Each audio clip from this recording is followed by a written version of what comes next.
Hey, how's it going, everybody? I'm Jake. This is Press to Play Rewind for the world of entertainment this week.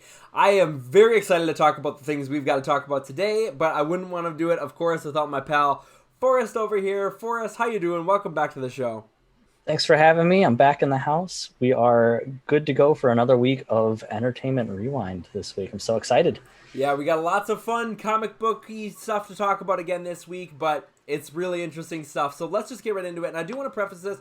We're trying something new. This is all a little bit new, and I'm hoping you guys like it. I'm hoping it works out.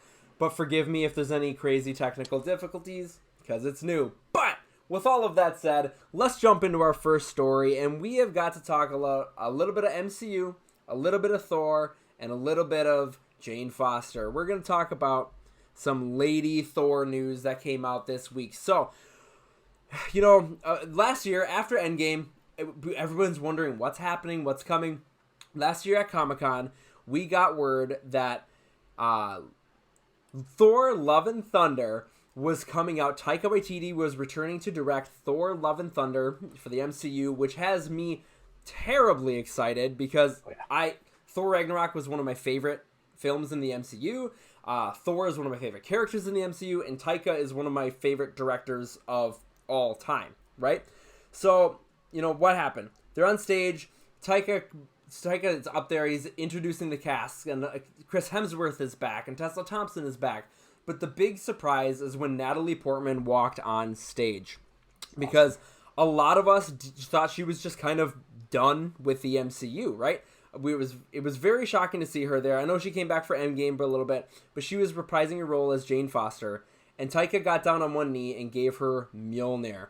And that was crazy because they then confirmed that she would, in fact, be playing Lady Thor. Now, I don't know much about the Lady Thor character. I've never read those comic books. I've never really been that interested to read the comic books. And I've never really liked Jane Foster in the MCU. I've always thought she was just kind of there, dull, whatever, didn't need her there. Thor Ragnarok without her, I was totally fine, right? So to see her come back was really, really interesting. But I kept saying, if anyone can get me to like like Jane, if anyone can get me to like Jane, it's Taika Waititi, right? I trust that guy so much. But a lot of people have been wondering how close to the comics are they going to stay with this character, because there's a lot of weird stuff in her origin story. She's got cancer, which is a really heavy thing that they haven't really touched on in the MCU in any capacity. Are they going to stick with that stuff? That's what people have been kind of wondering. And now we have have our news, I think. Earlier this week, in an interview with Fatherly, Natalie Portman said, "I can't tell you that much. I'm really excited. I'm starting to train to get muscles," because she's got to get ripped out. You saw her in that clip. She could barely hold Mjolnir. If there can be all these female superheroes, the more of them they are, the better it is. I totally agree. I'm trying to think. It's based on the graphic novel of the Mighty Thor. She's going through cancer treatment and is a superhero on the side. So this sounds pretty much like they're really going to go for it, and I think Taika can do it. Cancer it's such a heavy thing. A lot of people have dealt with it. We talked about it a little while ago with the Chadwick Boseman thing. Christian and I talked about it. Cancer is a heavy thing. Can you bring it into it and not make it feel weird or unsettling or just out of place in the MCU? I think Taika can do it because, Forrest, did you see Jojo Rabbit? Oh, yeah. I love that movie. It was great. What he did with Jojo Rabbit in particular, but with a lot of his films, is he has such a way of taking very, very serious emotional stuff and blending it with a lot of lighthearted humor. And I think he's the perfect guy to pull this off. So that all has me really excited. I think now that I know this is happening, I found some images here. I think she is visually a really cool character. Like that armor and everything, that's a pretty striking design. And it'll be interesting to see how Natalie Portman pulls off that character. But all of this has inspired me this week to kind of look into her origin story more, look into the Lady Thor character more, and I've got to say, all of the stuff I've read this week has me way more excited about this. I've got a lot more interest in this character. I kind of want to read those comic books now, and I'm ready to see this on the big screen. Forrest, how do you feel about Lady Thor? Are you familiar with her at all, and what's your take on this interview and news? Yeah, a little bit familiar with her. Like you haven't really read the comics, but I know. I think in that story, Thor is older, or he's just unable to be Thor anymore. So I guess it's. I remember when it was kind of introduced, people were upset, thinking that they've just turned Thor into a woman now. Like Mm-hmm. a lot of people have been vocal about stuff happening like that. But I think in this case, it's not a replacement of the character. It is Jane Foster taking up the mantle of Thor.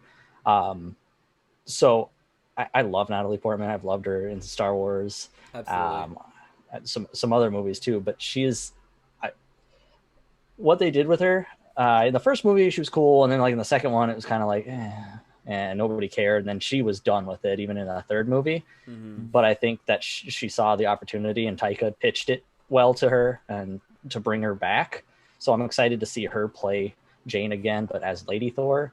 That armor looks so good. I would love to see what they do with the MCU, like blend that in, uh, or how they mix that in with Thor. Um, is it a multiverse thing? Is it actual Jane, or what's going on with that? So it would be cool to see how they do that. But I also agree with that Taika Waititi. If anyone can make a horrible, disease or a turn of events into a humorous thing that you can deal with feelings through laughing about it, Mm-hmm. he's the man to do it. Jojo Rabbit was a great movie. There were a couple times during that movie where it like crushes your heart, or you're Yeah. just like, oh no, oh this thing happened, oh, but then he Shoe can turn it scene. around within 10 minutes, and you're like, oh, this is a funny movie again. Yeah, there's no better example of that, and I won't spoil it because you should go watch this movie if you haven't. But if I say shoe scene, you know what I'm talking about. Everyone on the Yeah, internet who's seen it knows what I'm talking about, and yeah, that is the perfect example of what Taika can do as a filmmaker. So I agree. I think this is perfect. I'm excited to see her in action. What something I learned about her is I thought she was I thought that she became Lady Thor to cure her cancer, but what it actually is every time she does it, it expels everything from her body, including her chemotherapy. So she's mm, constantly going to chemo and fighting to survive. But if she sees somebody in danger across the street, she has to make the mental decision: do I inch closer to my own death, or do I go save that person? which is And what makes her worthy to that is carry Mjolnir. so Yeah, cool, and I do hope they play into that. I wonder how big her role is going to be. We'll have to wait and find out, but it's all happening. It's in the works, and I could not be more excited about it. How about you guys? Are you fans of Lady Thor? Are you fans of Jane Foster and Natalie Portman? What do you think about them sticking this close to the storyline in the comics? Let us know all of that in the comments below. Now we're going to switch gears over to the DC side again, because HBO Max is just full of DC series. They're dropping them left and right lately, and this one is rather intriguing. So earlier this week, just a couple of days ago, HBO Max greenlit the Green Lantern series for, I believe it was 10 episodes. So full disclosure, I've never been a huge Green Lantern fan. I do enjoy some Hal Jordan and some Jon Stewart now and then, but that's about the extent of my knowledge. I've seen them in things. I've seen them in Justice League stuff. I've seen them in Ryan Reynolds' lovely movie. I've seen them in Injustice and things like that. So they're cool, but I've never been like a massive Green Lantern fan. But I know that people have been clamoring for a new and hopefully better than Reynolds film, live action Green Lantern content, something. And now we finally have some news here. With the HBO Max series, we're getting a live action series on HBO Max. Again, I'm sorry. This is a lot of technical stuff I'm trying to pull off here. But let's look at the article here. So this comes from Variety, and they said HBO Max has given out a series order to Green Lantern. Based on DC Comics property, the show was first announced as being in development last year. So we knew there was one in development, but we weren't sure if it was actually going to happen. So the plot details are now available for the first time. The show will depict the adventures of a multitude of lanterns, including Guy Gardner, Jessica Cruz, Simon Baz, Alan Scott, Earth's first Green Lantern, who true to the comics is a gay man, so that'll be interesting, and many more. The series will also include fan favorites such as Sinestro and Kilowog, and will also introduce new heroes to the rank of the Green Lantern Corps. So, I don't know the vast majority of these, but let's walk through them here. So we've got Guy Gardner. Guy Gardner, I've heard of. I've seen him, I think, in an animated series once. I don't know him, but I know that name, so he's definitely the most famous one on here for me. We've got someone named Jessica Cruz. I think she looks really cool. Again, I know nothing about her, but she looks awesome.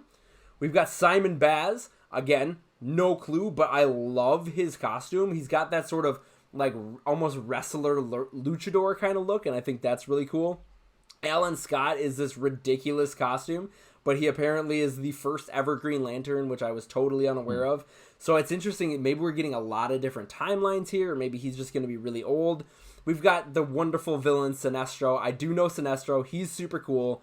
And we have Kilowog, who I knew from Ryan Reynolds' film. Forrest, you see all these, all these Green Lanterns. You've heard this news. This is coming to HBO Max. How do you feel about all of this news?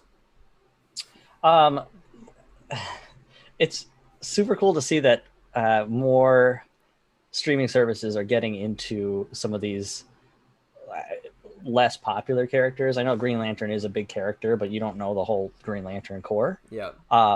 And just from the images I see there, it's like, are all the Green Lanterns from Earth? I don't know much about Green Lantern at all, but it looks like a majority of them are.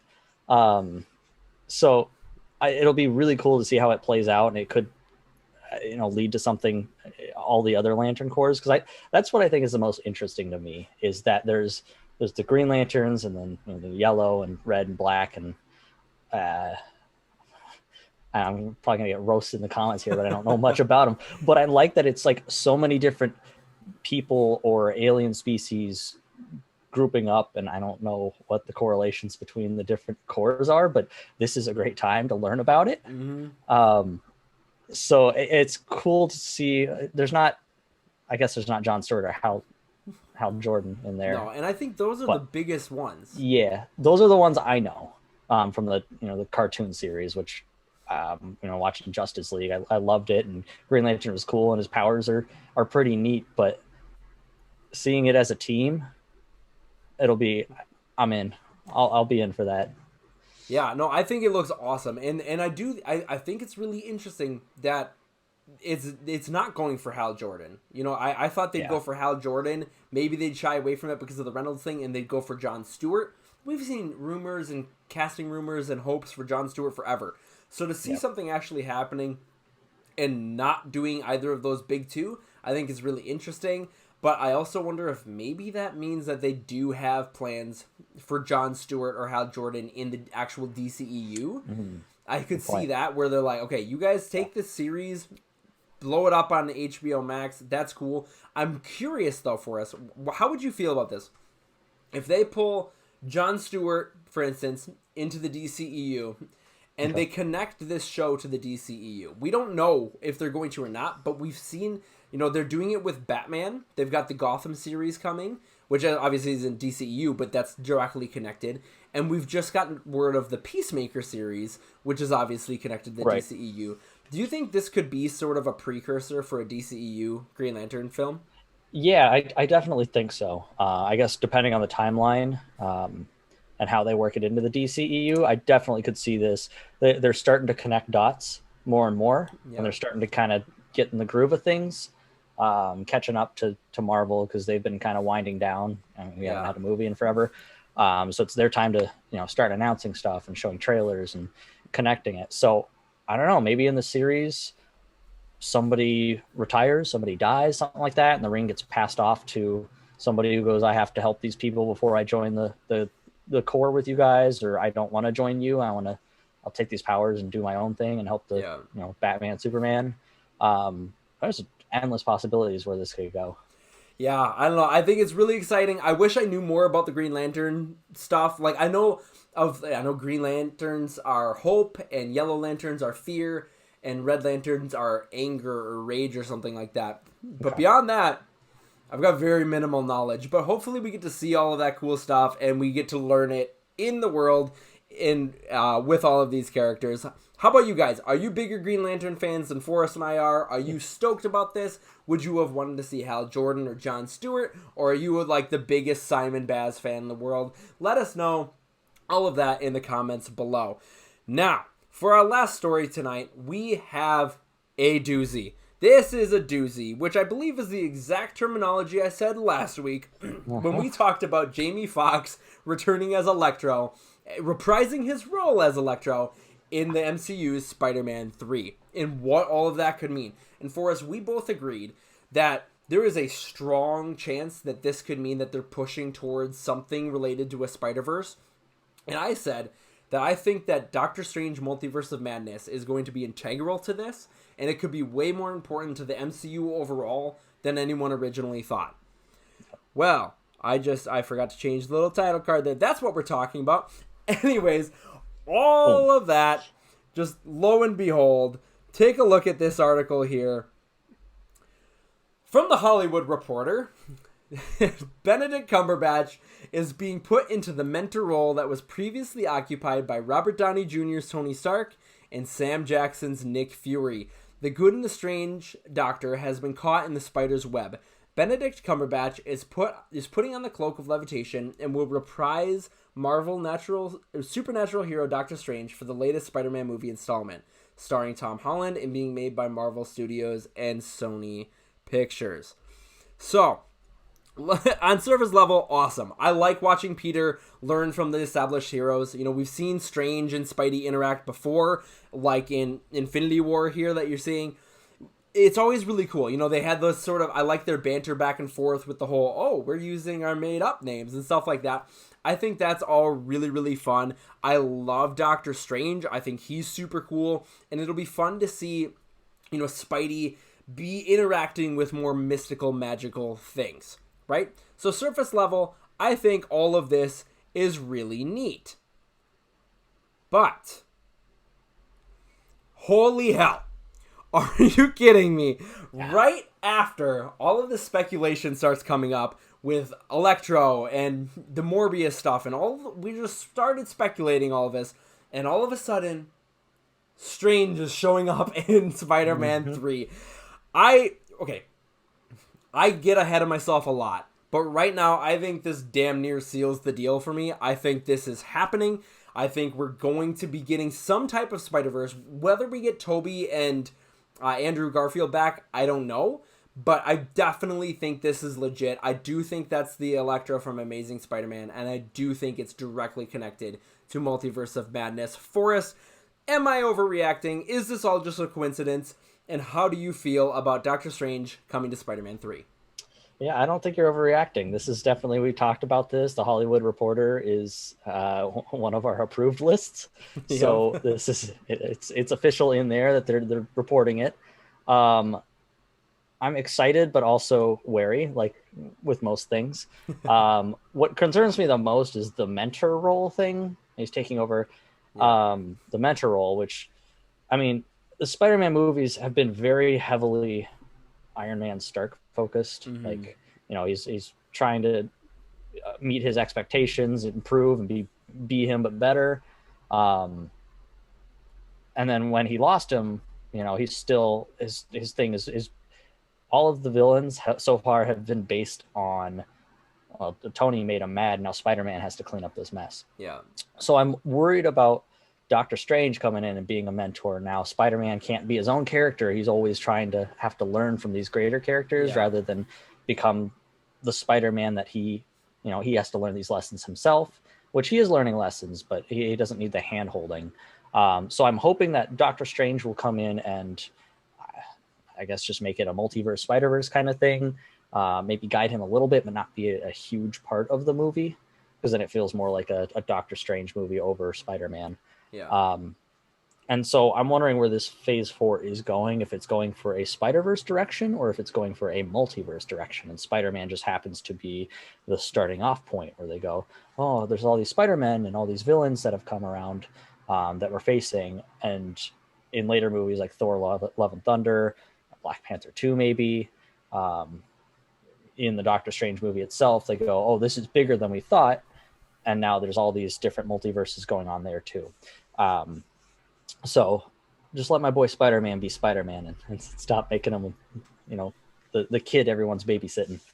Yeah, no, I totally get that. I think that's a very valid point because you're right. Spider-Man, we love Spider-Man because of the hero he is. And I think that has been very much conveyed in everything we've seen him in the MCU so Definitely. far. But you're right. At what point does he step out and he becomes that hero for everybody? And he is still young, and maybe it's just because he's in the MCU. I don't think Tom Holland's going anywhere. Even if this deal with Marvel does end, I think he's going to be in the Sonyverse, and I wonder if maybe that's what they're banking on, is he's just getting experience, more and more experience, and then when he moves over to the Sony side of things, he's the only hero they've got, and he just owns all of that. I could very well see that being the case, but you're right, and I think I'm anticipating this mentor role to be less like father-son. Like with Iron Man, it was very father-son, and that was really, really cool. I think this is going to be more of a, hey, we're dealing with mystical stuff, and I'm going to kind of help you walk through it because you've never dealt with mystical stuff. I'm hoping that's the case. I'm hoping he's not cool. Like, go and attack that, and you learn your lesson like this. They can work. It could work. I don't know, but I think you bring up a valid concern there. That's cool. I do also want to touch on, they haven't really gone into Uncle Ben or anything, or why he's looking for a father figure, so... Yeah. I guess it's just kind of like, seen but not heard. Just kind of like we know what's going on with this. What I am hoping is that, before this movie comes out, and Morbius and Venom 2 were now supposed to have been out. I hope that there's some kind of connection there, because I would love some Venom in the MCU, because that opens, if Sony agrees to that, maybe just for Spider-Man, maybe for more, we can get a whole, Venom or Carnage destroys the MCU kind of thing. Everybody's getting venomized or whatever, and that would be exciting. So yeah, I would love to see Doctor Strange help out Spider-Man in a way, but not too much, if that makes sense, if you know where I'm going with that. Yep. I'm hoping he's a guide through the multiverse. That's about it. But yeah, I'm thrilled about this, and you're right. I didn't love Venom. I actually think it's just it's an okay movie at best. I don't hate it, but I was very underwhelmed by it. You were expecting a connection somewhere, you never got it. That's why I was a little connection. I was hoping. It didn't work for me the way I thought it was going to work for me, because I love Venom. And I will say, they did Venom himself way better. Awesome. Like, he nailed Venom. Loved it. But just the plot and the story and the ending didn't really jive with me. But doesn't mean I'm not excited to see Carnage show up in Venom 2. And it doesn't mean I'm not excited for both of them to show up in Spider-Man 3. Hopefully. Anyways, make it happen. How about you guys? What do you think about this news of Doctor Strange showing up in Spider-Man 3? Do you think this is a total coincidence and we're all overreacting?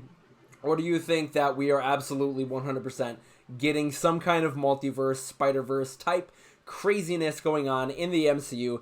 Let us know all of that in the comments below. And that is a wrap on this week's episode of Press to Play Rewind for the World of Entertainment this week. Forrest, it's always a pleasure having you here. We've gotten to talk a lot, but a lot of many juicy, crazy things lately, and it's been a lot of fun. Yeah, this is super fun to do. I appreciate you having me on. Thanks for letting me talk about more Spider-Man news. Every time we get on, there's something Spider-Man, and that's what keeps me going. Spider-Man is life. Spider-Man is amazing. Love him. We all love our Spider-Man. Hopefully we keep getting more news, because, watch, next week, what's his name? Oh, I'm blanking on his name. Willem Dafoe. Next week, Willem Dafoe is coming back as Green Goblin. If that happens, I broke the story, and I'm going to be really huge. Anyways, thank you so much for watching. If you enjoyed this video, please give us a big thumbs up by hitting that like button. And if you haven't already, hit that subscribe button to be the first to know when we upload a new video. You can also find me on Facebook, Twitter, and Instagram at Press to Play OK. Thanks so much for watching, everybody, and we'll talk to you all later. Bye.